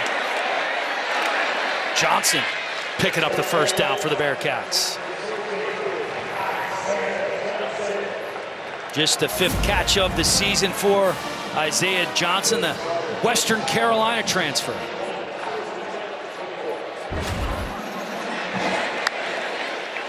Cincinnati running some tempo. Smart decision by Swordsby, especially when you can find Joe Royer, the tight end, trying to take it the distance. Can he get there? Dragged down at the 10-yard line. Joe Royer with a huge gain. Philip Dunham saves the touchdown. What a play call by Scott Satterfield. Really had the Knights confused, and here you get to see Joe Royer's speed and ability. This guy's 6'5", 250 pounds, smoking defensive backs all the way down the field, almost to score. What a talent they have at tight end when they can get him the ball. They have myriad weapons on this Bearcats offense that Swordsby can use. Swordsby going to keep it himself after the 67-yard gain by Royer.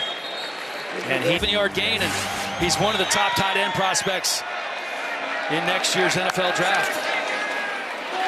And here is Swordsby trying to power his way in, stacked up inside the 1-yard line. Well, they are not afraid to send Swordsby into the teeth of this UCF defense. Here he is, just running a straight quarterback zone, stretch zone play with the running back behind him. Not a pitch man or anything, just straight into the teeth. Almost got there. Patrick Gerd and Walker in the backfield. Swordsby's tripped up, ball on the ground, able to hold on to it.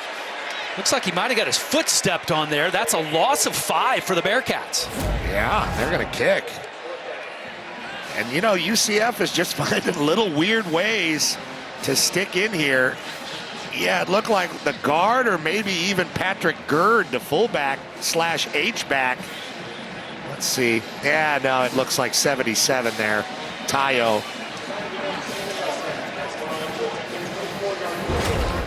So Rusnak on for the 24-yard field goal. Looked like an automatic touchdown for Cincinnati. Definitely a moral victory here for UCF. Plenty of time, down by 17. And soared 100 yards in the game, and really,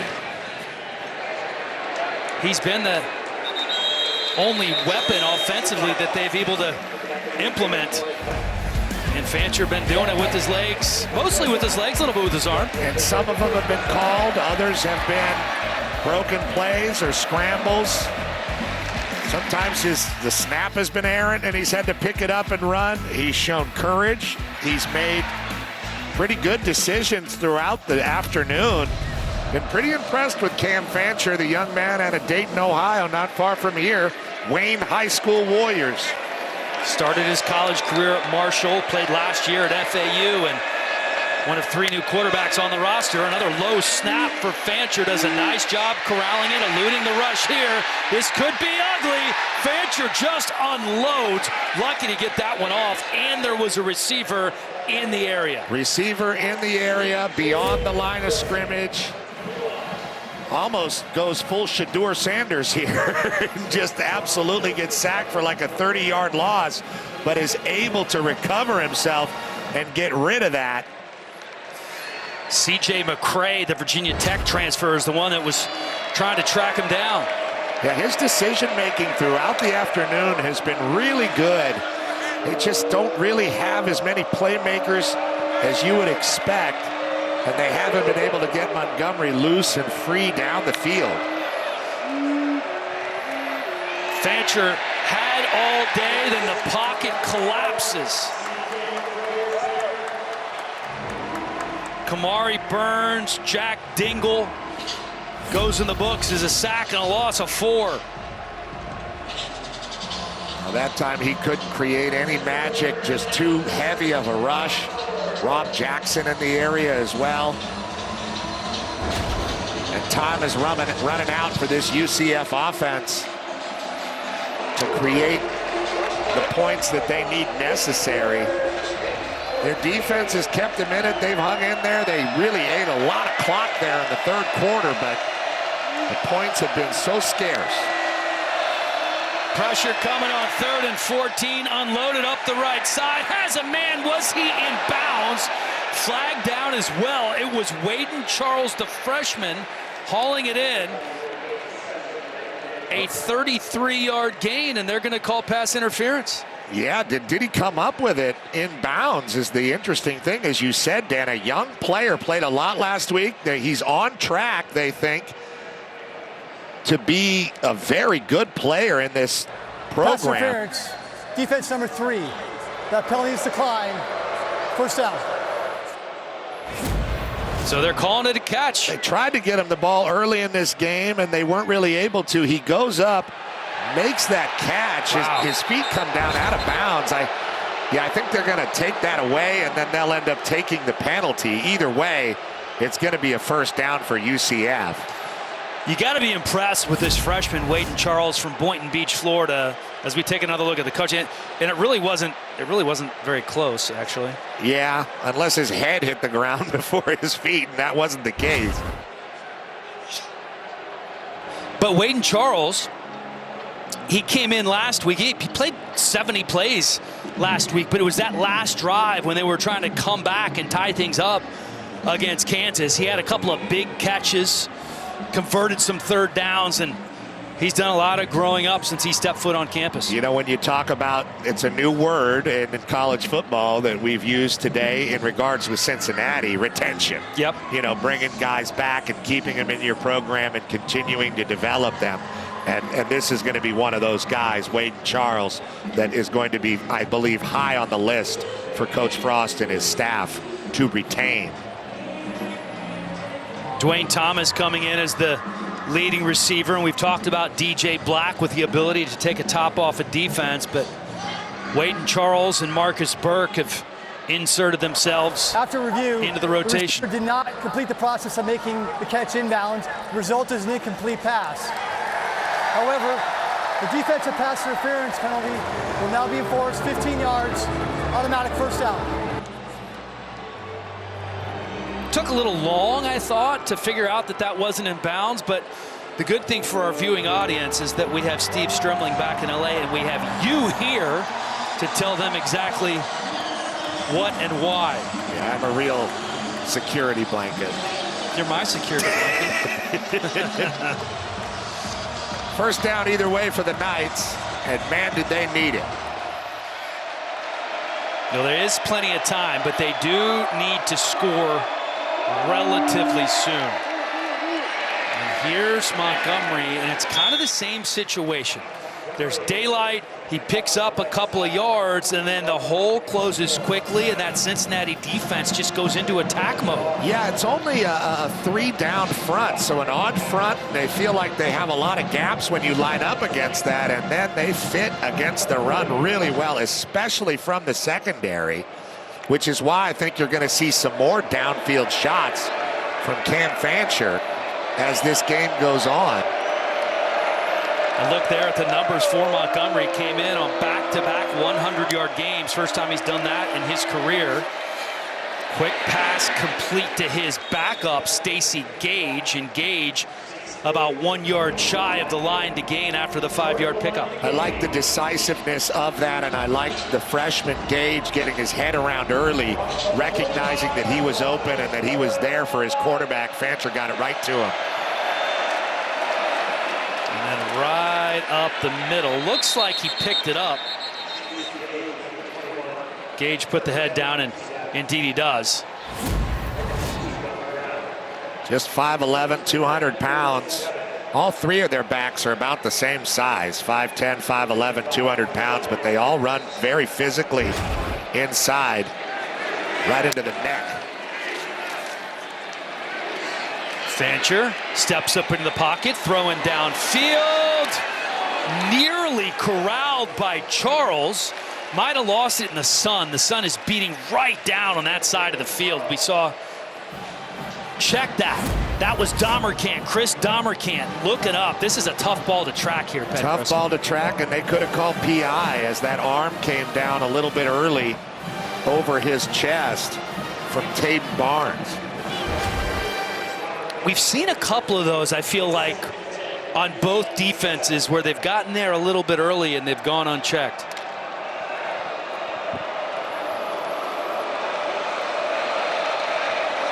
So 2nd and 10 now for Fancher and company, just shy of midfield. Another quick pass by Fancher. Nice job to climb the ladder and make that catch. It's a 5-yard gain for Dwayne Thomas.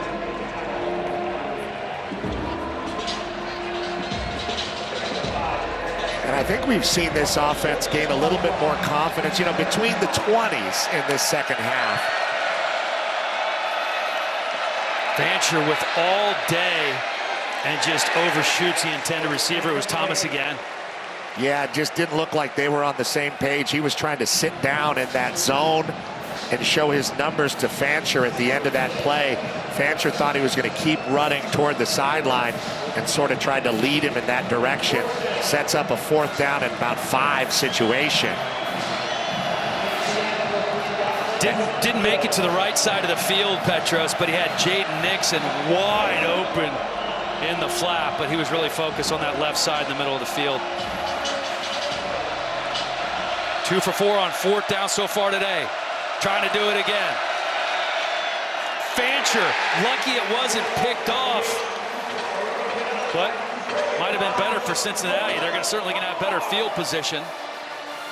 They're trying to get it in there to Thomas again, and it just wasn't there. Cincinnati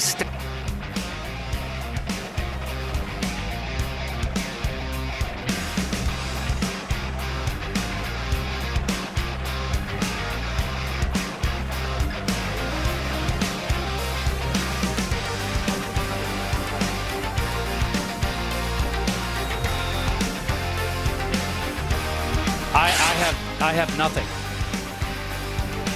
Fresh set of downs. And keeping it on the ground is Cincinnati with Walker. And at this point, with just under 10.5 to go, they're going to try to chew up some clock and eat up as much of that as they can. Are you guys hearing me?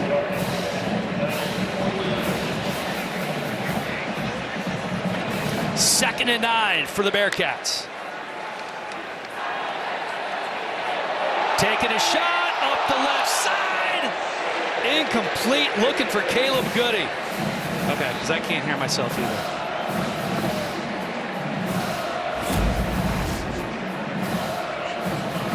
Here's another look.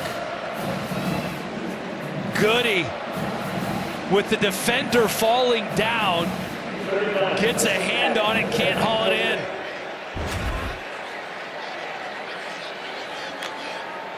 3rd and 9 for Sorsby.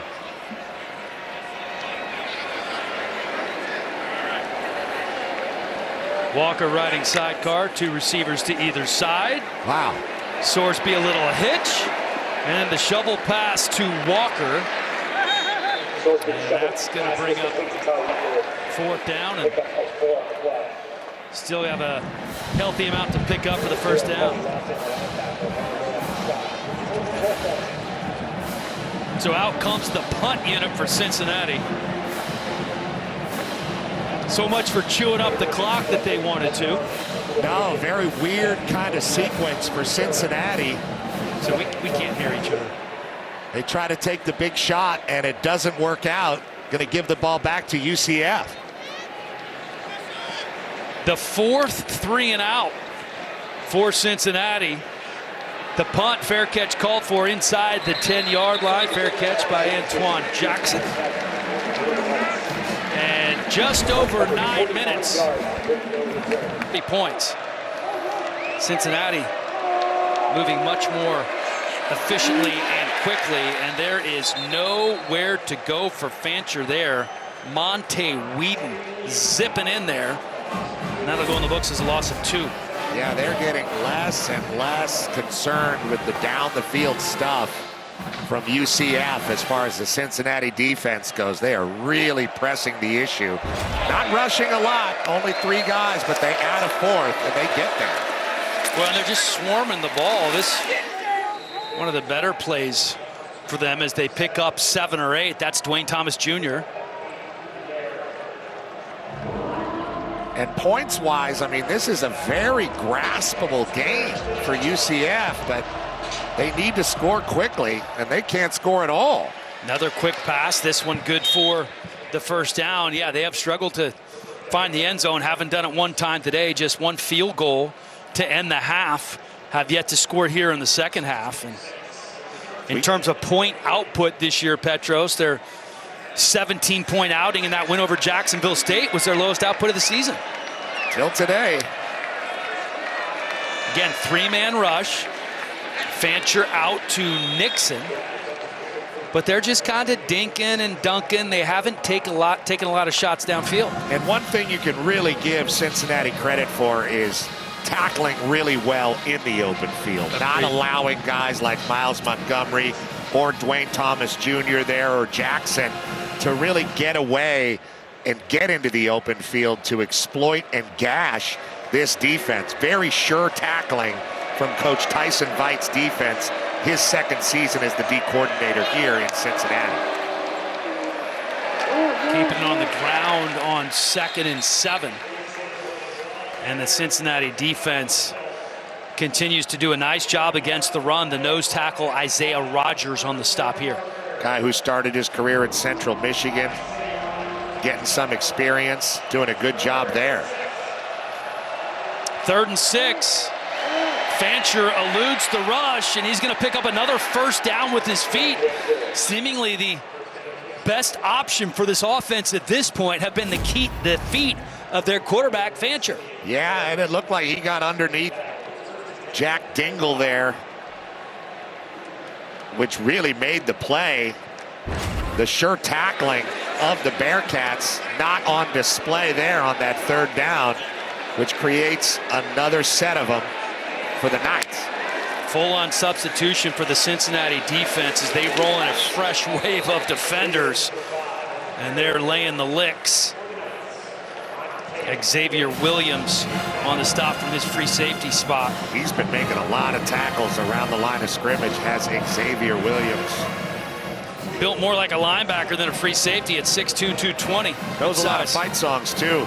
Middle Tennessee, UCF, Charlotte. He's been around. I think UCF is. Look at it. There's nothing going here. Going to bring up 3rd and 8. You can see the frustration in the body language on Fancher. He's done just about everything he can. He's missed a couple of throws, but overall, he's looked pretty good out here today. Yeah, they just haven't been able to get the running back going like we talked about in the open. Miles Montgomery, he's run courageously. He's put the ball where it's supposed to be, but just hasn't been able to break past that second level of Cincinnati defenders. And that has kept things really tight on Fancher. He's run the ball well, but they just haven't gotten a lot of run on the perimeter. Fancher continues to look downfield, can't pull the trigger because there's nobody open, and he's sacked by Isaiah Rodgers. So that's kind of an example of what they've been doing throughout the day here. There's a three-man rush, and Fancher feels like he has time, and then they add the fourth. And the fourth guy that time, Brian Sims III, comes in, and that's what creates the sack. And you see the downfield coverage is pretty tight. He might have had a little window to get it to Dwayne Thomas Jr. there, but they got to go for it on fourth down. Good defensive plan by Tyson Veit that has really stifled UCF. Fourth down, one of the places where UCF has been so effective this season. They need a big one here. Fancher almost wrapped up behind the line of scrimmage, somehow still on his feet and looking downfield, gives him a chance, ball up in the air, and it's caught! Somehow it's caught by Dylan Wade. The Knights are still alive.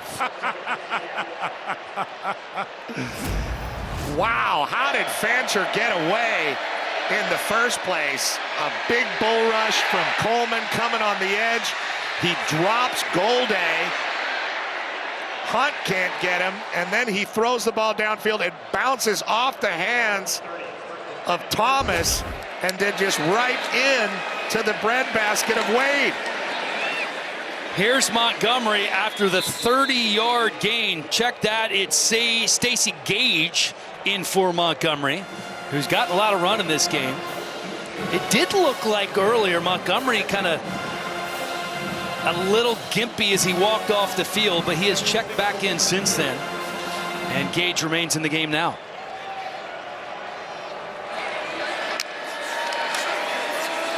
Here's Gage again, trying to find some room. Nice hard running by Gage inside the 25-yard line to pick up the first down. This Cincinnati D's been on the field a great deal of time here in the second half.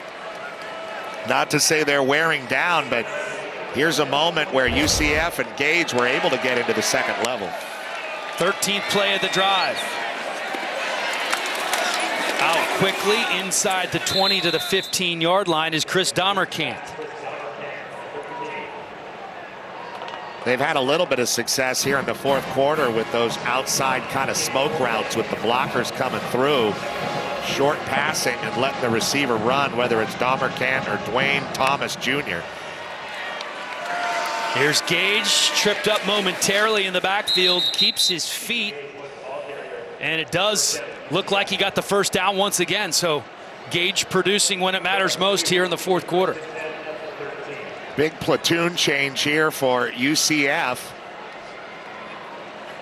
Scott Frost substituting's got to get the ball in the end zone now. First trip inside the red zone for UCF today. Surprised they're not running a little more tempo, maybe playing with a little more urgency here. Down by 17 with under 3 minutes to go. Going to the air and nearly picked off.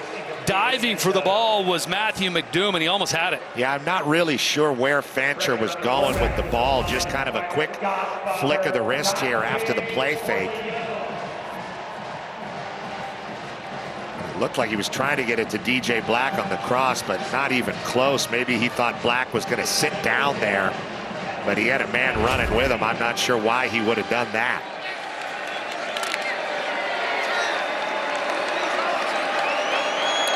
Second and 10 for UCF, 2:35 to go in the game.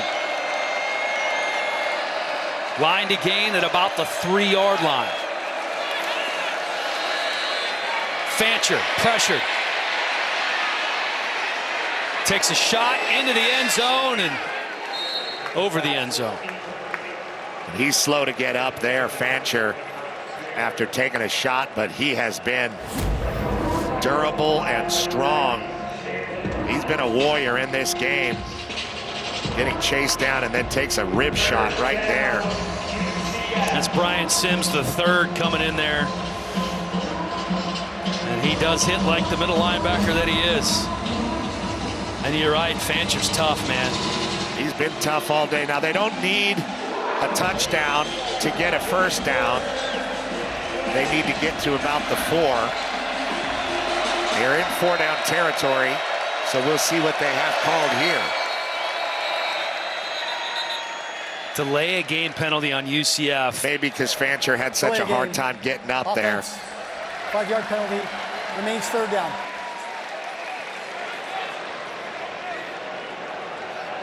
The penalties have absolutely killed UCF. Here's a look at the play clock winding down. Yeah, and kind of, as you mentioned, Dan, maybe a little bit of a lack of sense of urgency, and that could be, you know, the inexperience of this Knights offense. They've played 3 different quarterbacks this season, although I think we all agree that Fancher has really kind of shown himself to be very good today.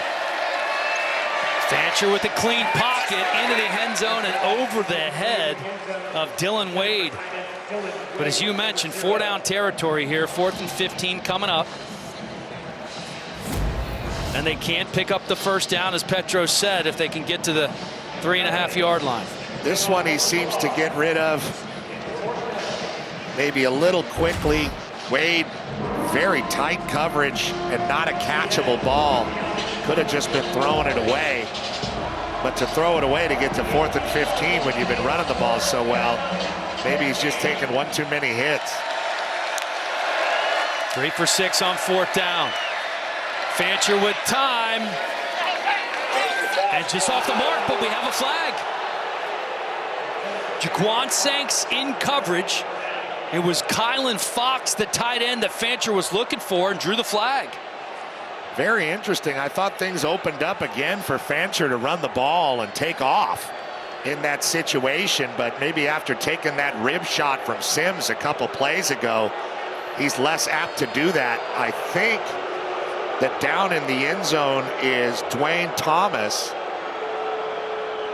the slot receiver. He's getting up now and getting to the sideline. Pass interference, defense number 9, 15-yard penalty, automatic first down. You know, Cincinnati's arguing that that was an uncatchable pass, and I got to look at it again because that's what I thought when I first saw it. And he definitely has his hands around those hips, but and maybe if he didn't grab him, he would have worked his way vertically up the field, but I can understand their frustration. It's kind of hard to see whether he took a dive or not. That could have been good acting on Kylan Fox. Maybe he's going to be like Rick Fox and go into the movies at some point.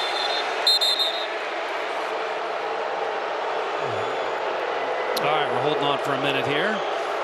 Get this situation ironed out as the Nippert Boo Birds are out in full force.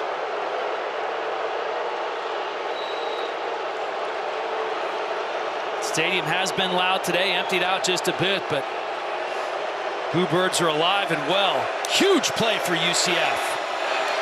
Taking a shot the other direction into the end zone, and it's broken up. Marcus Burke, the intended receiver, and McDoom there on the D. Matthew McDoom, super villain of the secondary. Right into the face of Burke. That was probably more pass interference than the one that was called a play ago. As Scott Frost is just trying to find a playmaker on that perimeter to show some consistency and help out Cam Fancher. Going to be interesting to see what he dials up. Remember that situation last week from the 1-yard line where they couldn't punch it in. They had several plays to do so. 2:09 on the clock. Timeout called by Cincinnati. And we're going to take a quick break as well. UCF trying to make this a ball game with just over 2 to go. Looking for their first touchdown of the game on 2nd and 3.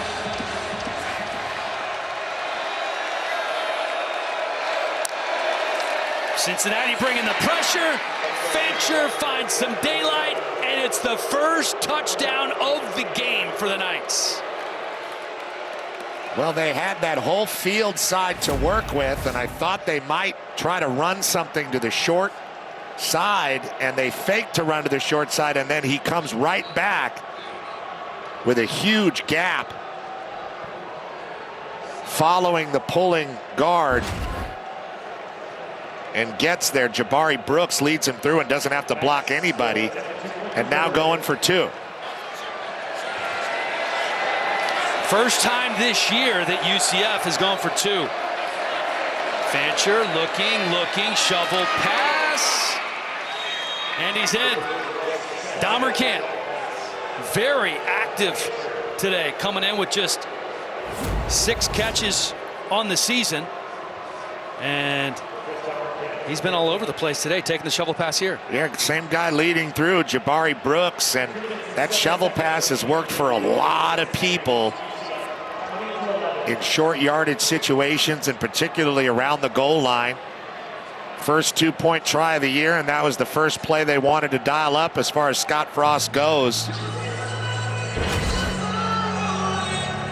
Maybe a little too little too late for UCF, as it's been that kind of afternoon, but the time of possession and just what they've been able to do holding on to the ball, keeping Cincinnati's potent offense on the sideline is very impressive. You think about that shoestring tackle of Joe Royer on that long run where it looked like he was going in for a touchdown in the third quarter. Made a big difference in point differential. And here's the hands team and the onside kick team, and see how this plays out. That was a 19-play drive, the longest UCF scoring drive by plays this season, and this will be their first onside attempt. And that 2-point conversion, for those of you keeping track at home, could matter. Ruelas lining up for the onside kick here. Let's see if he can get the big hop that Knights fans are hoping for here in Cincinnati and back in Orlando. Nope. Right into the waiting arms of the Cincinnati hands team, and out come the Bearcats. Joe Royer, good man to have out there. Yeah, that one just kind of dribbled right to him, right when you expected it to jump up. It stayed straight. Massive day of college football. Our football on this college football Saturday. Cincinnati content to keep it on the ground. Finds a little room to the outside. Does Pryor, and carrying dudes with him as he picks up the first down. And that takes us to the 2-minute timeout here. Cincinnati going to try and run this clock down as much as they can. Holding on to a 9-point lead here at Nip. There are NFL prospects all over this roster, and they all stayed here in Cincinnati because they felt something special was brewing. And as we talked about earlier, Pep, You look at Cincinnati, Iowa State is a very good team, Kansas with a very good quarterback, Utah making some noise. Utah, I mean, we're good coaches, but a lot of very evenly matched teams. Up next for Cincinnati, they're on the road at Oklahoma State. And then it's... But I think Texas Tech, Cincinnati, and BYU are the tops right now. Pryor swallowed up in the backfield. And Cincinnati certainly feels like he is on par with those teams you just mentioned. And for UCF, it's West Virginia, Baylor, Houston, then at Texas Tech, and then they have Oklahoma State at home. And this is a rebuilding year for Scott Frost. I'm certain there's going to be, or near certain, there'll probably be some more movement at quarterback as they try to figure out who the right guy under center is, although Fancher has had a yeoman's effort out here today. Ben. Yeah, thought he played well.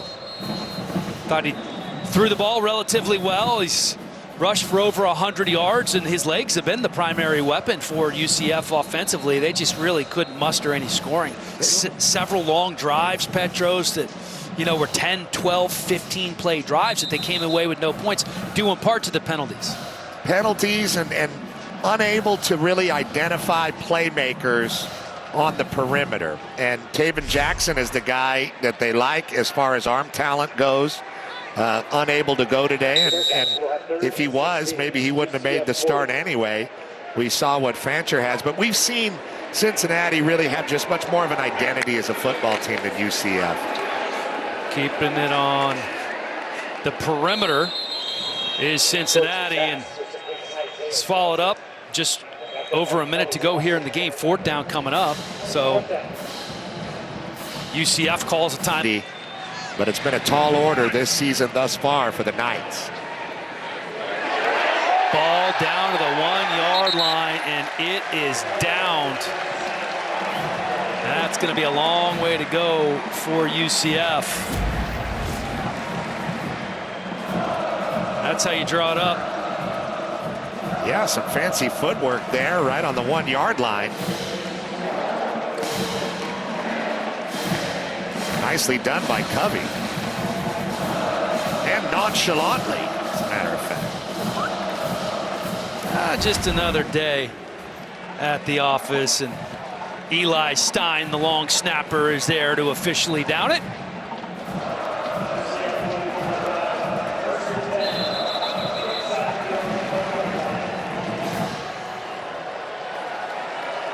Miracles do happen, Petros.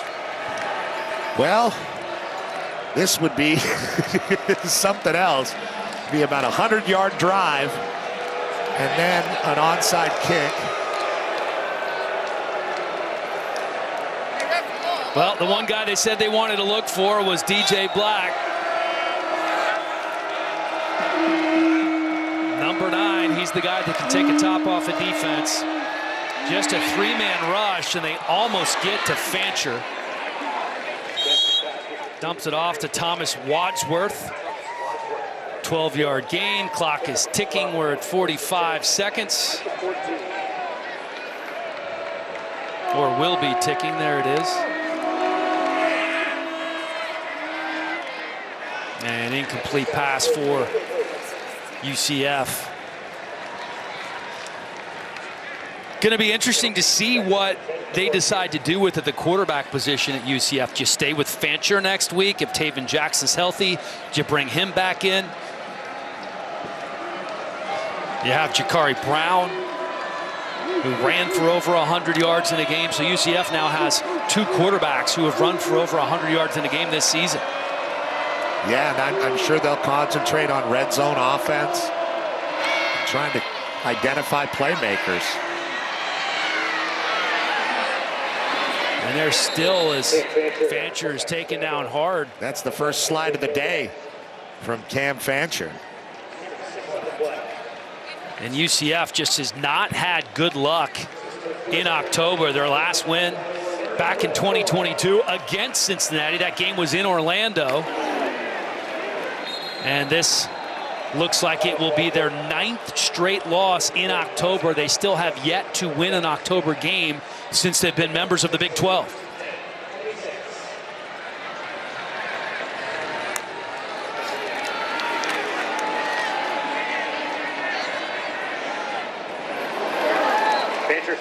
Pass incomplete, nearly picked off. 3 seconds to go in the game. Cincinnati answered the call, maybe not as pretty or as sexy as they would have liked. They didn't put 30 or 40 points on the board, but they kind of weathered the storm here of a UCF team that was just hanging around, putting together some good drives, eating a lot of clock, and just not able to punch it into the end zone more than once. And one final run for the Knights by Montgomery. Ironically, his best run of the day against his former team at Nippert Stadium, as he is tackled out of bounds on the sideline that he